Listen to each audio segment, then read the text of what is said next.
Hello, I'm Clark Crawford, and welcome back to the latest edition of Clark Crawford Sports. On today's edition, we're going to talk about the Astros versus Orioles series, which is, if you haven't seen already, well, the Astros took care of business over the weekend. We're going to discuss that here in a little bit. And of course, your Astros versus Rockies series preview. But the twist is it's only a two-game series, so it's going to be a little shorter of a preview. But nonetheless, the Astros play the Rockies tonight and tomorrow afternoon. So we're going to discuss that along with the Astros versus Orioles. So to get started with it, the Astros, if you haven't heard already, well, that's why you're here watching the videos on my channel. They took care of business against the Baltimore Orioles, sweeping them over the weekend, which Friday night's matchup was a shootout, and a lot of long balls went over the fence because, well, the Astros won the game 14-11. It was a slugfest, as rookie Jake Bloss making his MLB debut is the first topic of discussion. He went 3 2/3 innings, giving up 2 earned runs on 6 hits and 2 strikeouts, throwing 79 pitches. The issue for Jake Bloss was, well, he only threw 79 pitches, and he was grueling through that start, and he was getting pretty tired to begin with. And also, he leaves the game with injury, and he is on the 15-day IL with shoulder inflammation. So that's the bad news. The good news is Sean Dubin came in and relieved him, got the win, pitching 2 1/3 innings, giving up 1 run. Sean Dubin was pretty good in that outing. It started a little rocky, but Sean Dubin came, shut the door. The Astros win the game. They got to Grayson Rodriguez, tagging him in 5 innings of 9 hits, and gave up 7 runs, all of them earned. He did strike out 8 to his credit, but the Astros got to him, and, well, they got to him in a big way. They started the scoring with 2 in the first. The Orioles come back with 3 straight, and then the 5th inning, Jake Myers hits the big 3-run homer, and then the 6th inning is where the Astros put what we thought at the time was the game away. They put up a 9-run 6th inning, with 14 men going to the plate. Loperfido doubled, Altuve doubled, Bregman doubled. And Dubon doubled, Loperfido doubled again.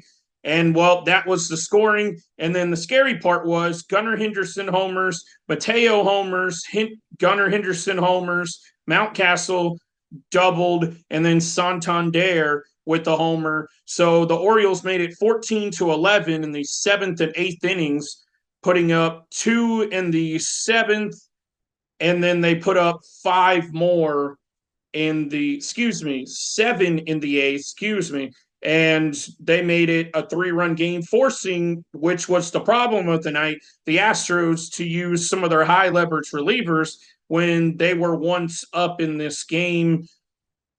They were up big. They were up 14-3. That's pretty bad.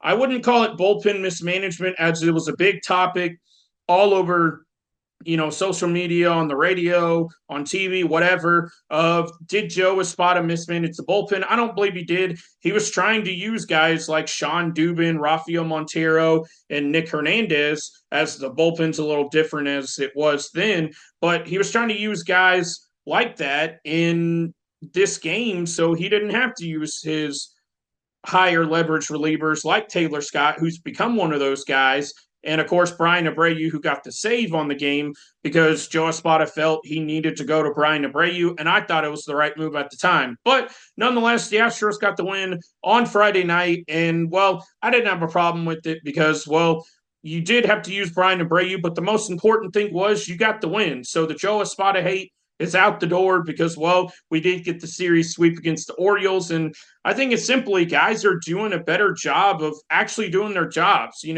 Guys are hitting the ball better, and, well, it's showing on the stat sheet, especially Alex Bregman, who's got his average up over 250 now. It's a great sight to see. That moves us along to Saturday where, well, Ronel Blanco yet again with another all-star level performance. The guy is unreal this year. He goes 7 innings, allowing only 4 hits, 1 run. It was earned, and struck out 4 Orioles. He outduels Orioles ace, who they traded for from the Brewers, Corbin Burns, who was solid in his own effort, 7 innings of 4 runs, but Yordan Alvarez and Chas McCormick hit homers off of Burns, as it was a 2 home run game for Chas McCormick, who went 3 for 3 with 3 runs scored. McCormick now has 3 homers on the year. I think McCormick heard me in my previous video of, well, coming into this series, I said Chas McCormick pretty much needs to be benched because he's been abysmal all year. I promise you, Chas must have watched my video. Of course, I'm joking, but McCormick was awful, and well, he was great right after I called him out for it. So I want to give myself a little credit for Chas McCormick's performance in this one. As, of course, Yordan Alvarez as well hit his 16th home run of the year. It was all Astros in this one. Though Baltimore did strike first with the run in the second inning, their only run of the game. But the Astros quickly responded with runs in the second inning, 1, and then 2 runs in the third, 1 in the fifth, 1 in the eighth to win the game 5-1. It was a great team effort with hits. Yordan had a hit. Diaz had a hit. I mean, they only had 6 hits on the game, but they had no errors. The defense was good. And of course, Ronel Blanco was stellar. It was more than enough to win this game. And then Sunday, we move along to Sunday where Framber Valdez, well, the good news is we got good Framber. He is now 6-5 on the year. He went 7 innings, giving up 1 run. It was earned, and 7 strikeouts. His season ERA is now 3.68. Suarez, the Orioles pitcher, 5 innings, 10 hits, 5 earned runs. He was not very good. The Astros got to him early and often, and well, they forced him out of the game after the 5th inning. And like I said, he gave up 10 hits. He gave up 4 runs in the first inning as the offense was hot out of the gate, highlighted by Alex Bregman's 4 for 4 with 2 runs scored. And of course, Jose Altuve's leadoff homer. To his credit, he was 2 for 5 with the 1 RBI. His average sits at 299 on the year. And Alex Bregman, as I mentioned, a 257 average so far this year. He's really turning his season around. Yordan was 0 for 4. Yainer Diaz, 3 for 3 with 3 RBIs, 2 runs scored. Jeremy Pena, 3 for 5, who had 2 doubles in this one. So that's a great sight to see. I think over the last month, 5, maybe even up to 6 weeks, Pena's really struggled. I called him out in my last video that Pena's been god-awful lately. I mean, there's no other way to put it. But Jeremy Pena hit 2 doubles in this one, and it felt like he was becoming a singles hitter again. So I hope to see a few more doubles, maybe a triple, and a couple more homers out of Pena coming up. And maybe this is him breaking out of his what was a 175 average coming into the Baltimore series in the month of June. Joey Loperfido had a hit, and Cesar Salazar had a hit and scored a run. Unfortunately, in this one, Chas McCormick was 0 for 4, but his 2-homer performance gives him a good wrap for the weekend, and hopefully Chas is starting to break out of this, what feels like a season-long slump. His average sits at 218. So the Astros pick up the series sweep, and yes, that's a series sweep over the Baltimore Orioles, and that puts them at 38-40 on the year. The Orioles dropping 3 in a row to the Astros, dropped to 49-28. They are still way ahead of the Astros, but nonetheless, the Astros pick up the sweep against the Baltimore Orioles. Now to move along to the Astros versus Rockies series, that brings you to the series preview part of the video.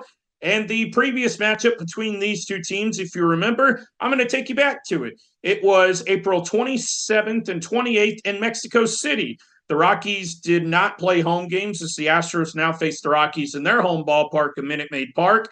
And so, like I said, if you remember, well, the Astros were a season worst, 12 games under 500 at 17-19 in that going into that Mexico City series.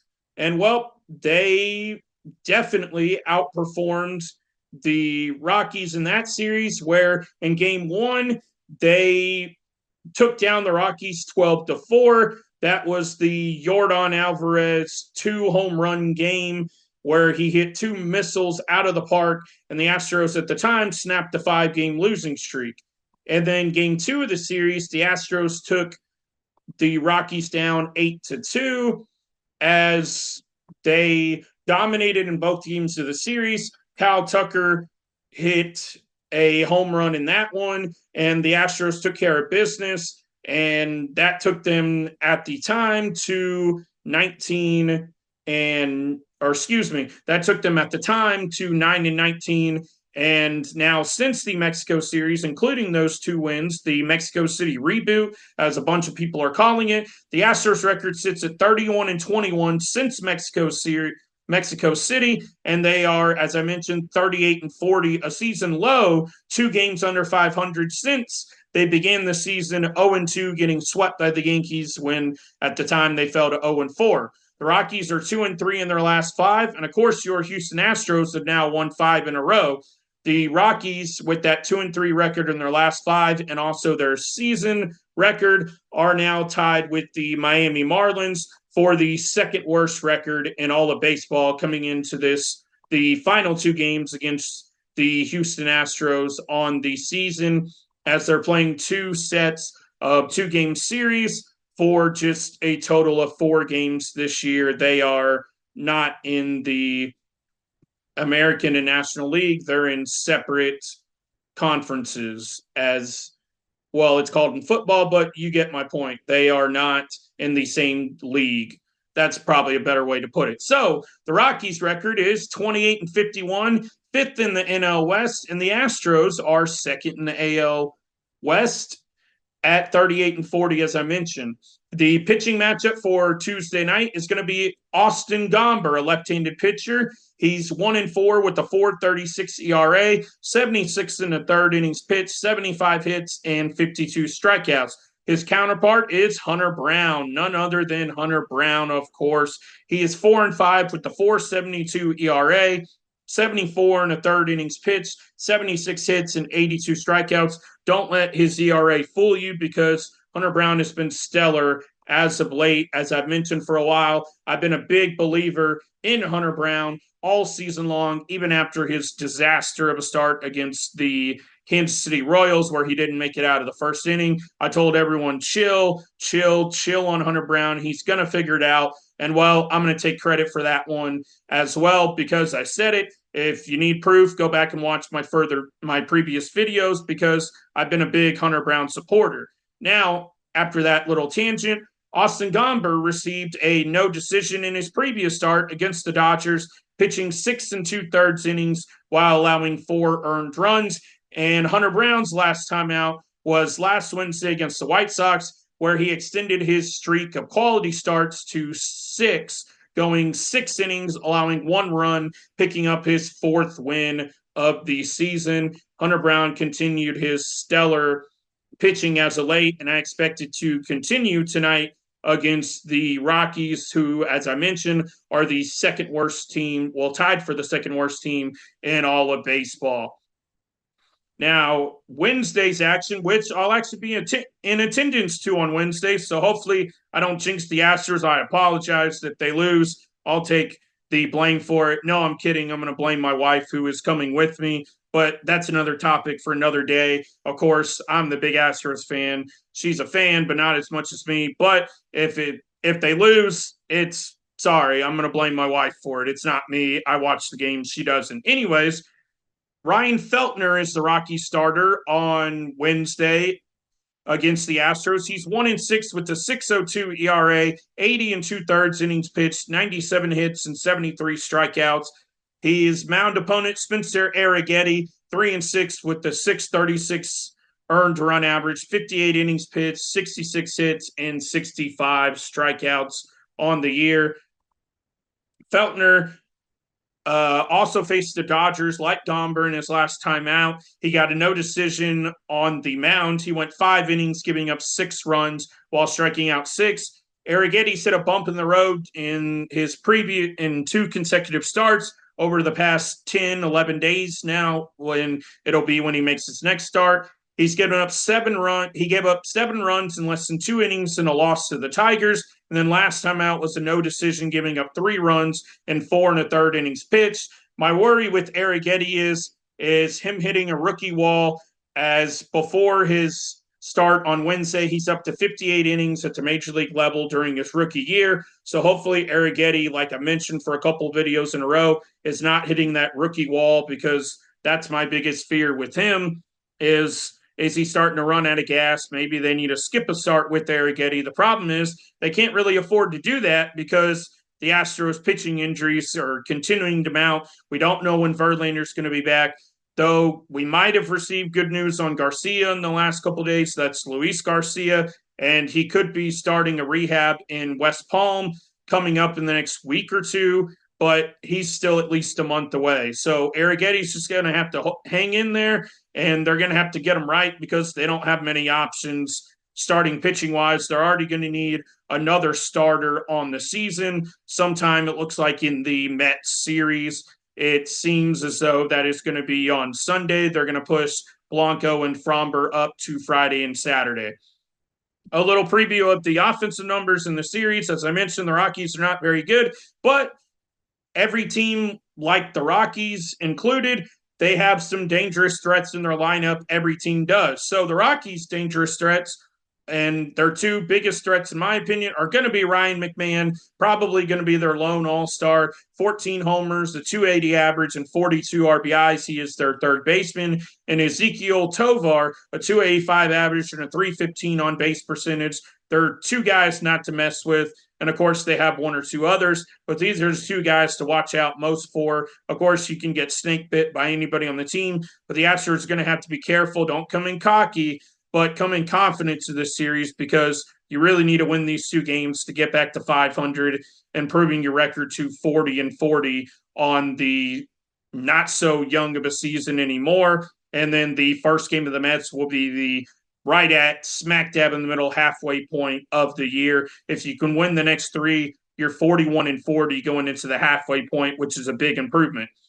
On the Astros offensive side of things, Kyle Tucker continues to lead them in home runs. Jose Altuve leads them in batting average at 299, 348 on base percentage. And Yordan Alvarez, with his 288 average and 16 home runs, his massive month of June, which I'll get into later on, probably in my next video against the Mets, show you Alvarez's splits for the whole month of June. That'll likely be coming up either against the Mets or the series after that to show you the whole month for Yordan Alvarez. He's been elite in the month of June, the guy the Astros have been waiting for all season long. He leads you in RBIs.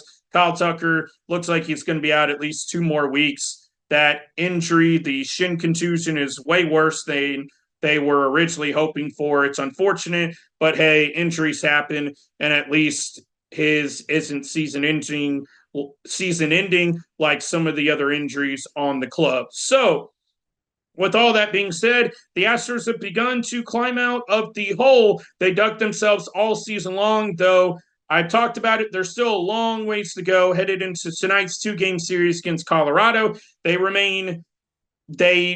come into the series, at 5.5 games back in the division as Seattle lost yet again last night, and they are 4.5 back in the wild card hunt. It was a surprise to sweep the Baltimore Orioles over the weekend, though it goes without saying we will all take it because, well, we were all surprised they swept the Orioles, but hey, nobody's complaining, and, well, they're 38-40 now because, well, let's be realistic. The 2 games that we all probably thought they would drop to Baltimore, they should have won against the Angels and one against the Giants. I'm not going to reminisce as I have in a previous video about those, and I went off on a little rant. But those 2 games you should have had, and really you should be at least 40-38 on the year. But that's another topic for another day. Now, their June record to date in this month is 12-7 with 5 games remaining, 2 against the Rockies and 3 at the New York Mets. By the numbers, if they do not slip up, as I previously mentioned against the Angels and the Giants, unfortunately, in those slap-in-the-face games where they should have won, I believe the final 5 games of the month will go as followed if we get the Astros that showed up over the weekend and who are on a 5-game win streak. My prediction is to close out June, the Astros will win both games against Colorado, and then they will take 2 of 3 against the New York Mets to finish 16-8 by my calculations in June, which would achieve their short-term goal of getting back to 500 plus 1 game over 500. It would put them at 42-41 on the season if they win 4 out of the remaining 5 games this month. That would be a terrific accomplishment to go 16-8 in June and so far and beyond, because If they have another month like this in July, say they go roughly 16-8, I don't have the exact amount of games they play in July. It's probably a few less than that. But if you have another double-digit win month, say you win 14 or 15 in the month of July, you'll be sitting pretty in the picture, and who knows, you could potentially have the division lead by then. But let's not get too far ahead. The Astros need to take care of business the rest of the month of June because there's a lot of baseball left to play, but at the same time, you're running out of time to catch up. So the winning ways, as they have been in the last about 2 weeks, really need to continue. That's all I have today for you in today's edition of Clark Crawford Sports, recapping the Astros versus Orioles series, and of course, your Astros versus Rockies series preview. That'll be it on today's edition of Clark Crawford Sports. Like my video down below, comment, let me know your thoughts on the current Houston Astros, and of course, subscribe to my channel, and I'll see all of you in the next edition on Friday to give you an Astros versus Rockies series recap and an Astros versus Mets series preview. Thank you all for watching.